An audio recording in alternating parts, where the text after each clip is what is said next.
Hi, my name is Dean at tara, samahan niyo akong humataw ngayong araw.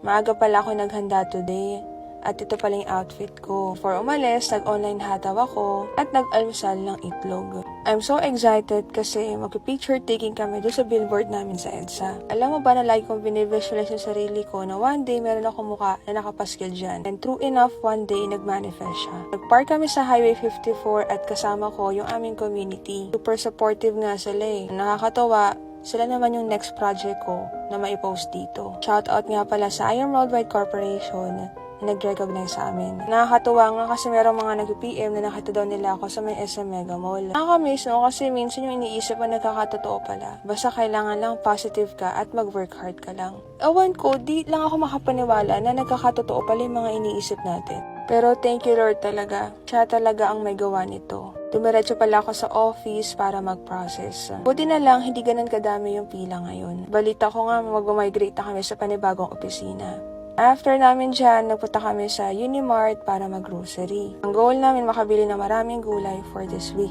Buti na lang, maikli lang din yung pila. Pag uwi namin, nagluto kami ng sardinas sa may pechay. Masarap ng luto ni Kuya niyan. Tapos may quick mentoring session ako nung gabi. Pinatry sa akin ni Kuya yan. Sabing iyak ko dyan kasi dumikit sa mata ko. Ang hapde. That's all. Good night.